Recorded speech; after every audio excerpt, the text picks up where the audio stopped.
I believe that heart does go on. Okay, that's enough there. But I don't want to get caught. Alright, hello. Welcome to the final surprise video. And we have done so many things right now, and this is the last video though. I will have a surprise video for all of you. So we've done some text videos, we've done the Reddit zone, we have done some riddles, we got My Hero Academia fiction, the fanfic, we got the abbreviation, slangs, and emojis for the guide, and oh, we have one more thing on the list, and that is Voltron fan. Yep, I will be doing some sets of Voltron versions. So I'm gonna read some 3 Drabbles. We'll call it. If you don't know what Drabbles is, I'm gonna explain to you what it is. Or as a definition. Drabbles is like a short. It's a very, very short fanfiction. So, supposed story. Okay, I don't need to. I'm gonna look at the definition for Drabbles. If you don't know what it is, a Drabble is a short piece of writing, usually a fanfiction, but sounds original. Usually no more than 1,000 words. Although the length they bear, not bearing any real direction or plot. Drabbles are more often used to make a point about the characters or events involved, or to provide an introspection but a specific point of view. It's just a very short piece of fic, and I'm gonna read those 3 Drabbles today. This time it's Voltron fanfiction, so I'm gonna read one of the stories for you guys, so you don't have to. Alright, I will have this. I'm gonna ready to put out the first one. First, here's Drabble number 1, Voltron Drabbles number 1. This is called Thunderstorms, and this sets in for Keith. Okay, this sets in for Keith. Alright, let's get started and let's read. Alright, here we go. Number 1. Thunderstorms. The November air crackles with the sound of crunchy leaves being stomped underfoot. Keith hurries back inside his apartment, prompted by the whistling wind tearing through trees. The dark sky shouts angrily, flashes his menacing eyes, a warning before the cold flood descends. Keith watches the world move behind a pane of glass. His socked feet lift off the ground as he presses his nose against the window, wanting to be as close as possible to the storm while remaining dry.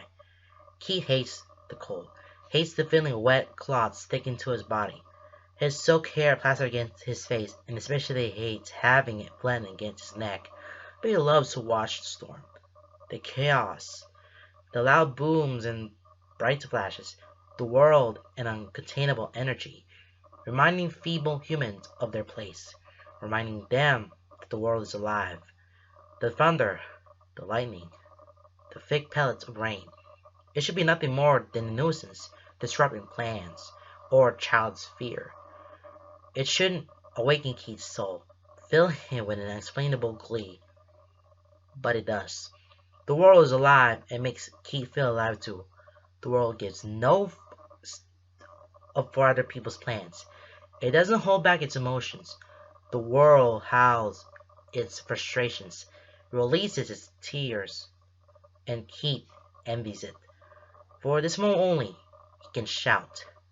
He does shout. No words, just raw sound pushing through his vocal cords, getting lost in a cacophony of the thunderstorm. The storm abates, and Keith returns to his world of holding his tongue, saying only the right things to not step on anyone's toes. Impermanent foster homes and new school districts taught him if he wanted to be liked, wanted to have friends, and stay in one home, he had to swallow his words and emotions unless they were what people wanted to hear. But when the Kerub's mission fails due to pilot error, a storm is unleashed upon the garrison, carrying Keith away to the desert where he can be free. Wow, this kind of relates to what heat is like, and this is the inspiration of the thunderstorms, and you're sitting down, watching all the lights, the lightnings, and the rains. It's almost like a hurricane, and I might have to referencing this here, but the storm is coming because that's how. I mean, it's just I don't know why you draw my mind, and it got the best of me. Everything that I'm saying here, it's just really got the best of me. The best of me is just anything. Anything's possible. Alright, we're done with the first one. Now let's get into the second one. Okay? Let's get to the second part. Let's get to the second one. Okay? Yeah, clans people, you better get ready because I have another drabble for you guys. This is called hammocks. It involves Keith and Lance. So clans people, get ready because I'm gonna hit you with a clans drabble. Ready? Alright, here we go. Hammocks.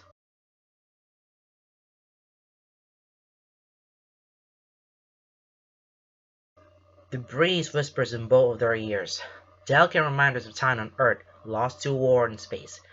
It's gentle, balmy, and the perfect addition to the weather of this gorgeous postcard vacation planet.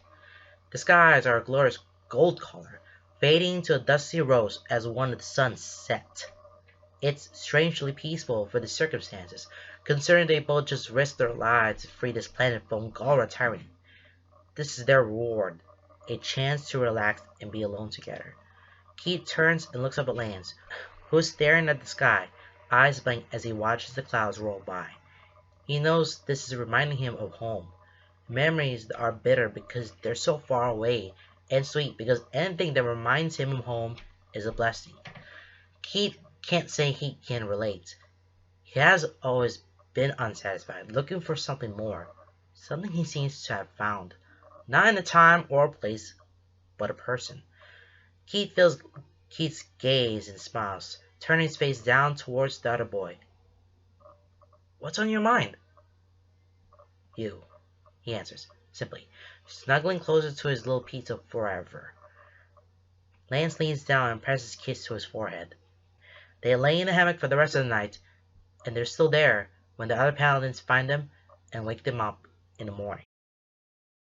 So, yeah, Lance has reminding all of this is like, we miss you. He's sending you a postcard. But Lance reminding the clouds and there in the sky and reminding of his home.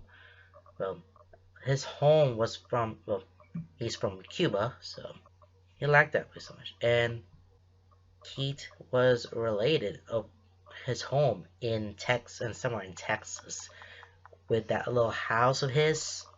Yeah, that's probably got a lot to it. And they finally sleep each other. They both sleep in the hammock and wake up in the morning and get on a mission. Getting through all out of it. Okay. Alright, good. Alright, time for one more. Another one. Okay, I found this one. And this is the last one. This involves Shiro, Matt, and Pidge. So this is gonna be awesome. Pidge or Katie. Katie's a real name, guys. Pidge Gunnison, real name is, Katie Pidge Gunnison Holt, if you want to call it like that. Alright, now I'm going to read this one. It's called My Number Drabble. Alright, let's get down to this business and finish this off. Alright, let's get started. Alright, My Number Drabble.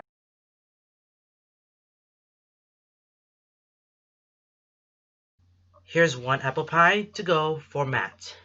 "And your check, Professor Holt," Sharon announced as he handed the sealed-up pie to Matt before ripping out the small blue guest check slip from his server book. "Thanks, Shiro," Samuel said as he looked over at the check. "Yeah, you're the best. I don't even have to ask for a pie anymore," Matt said as he looked at the dessert. "Pidge, you want to have this when we get home?" "Quit calling me that," Katie responded sharply, staying focused on her small project with her family straw wrappers.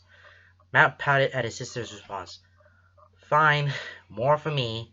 And don't come crying to me when you get lost on campus your first day tomorrow. First day? Sure asked, confused on what his friend and best customer meant. Yep, Katie will be starting some of her college courses in the morning, Samuel explained with a big smile on his face. That's why we decided to pop in today and celebrate her big day at her favorite restaurant. Yeah, Matt's eyes been thinking about his little sister's success. My little sister finished all her high school's honors science curriculum in 1 year, and now she's deemed smart enough to automatically pass all the general classes in the PA department and will be in Dad's intro astrophysics class. Isn't that amazing? Explained to Cheryl, with stars in his eyes. Sure is. Cheryl smiled at the news and at Matt's overwhelming love for his sister. Congratulations, Katie. Maybe I'll see you around campus. Katie shifted her eyes toward Cheryl for a second, slightly coming out of her trance. Huh?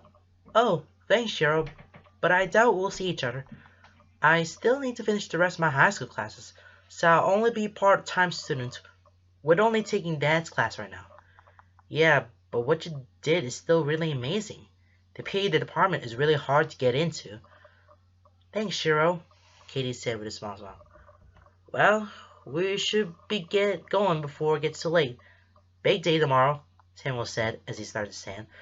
Thanks again, Cheryl. Be sure to tell Keith we said hi. I will, sir, Cheryl smiled. The whole stood from their seats and started to walk to the door.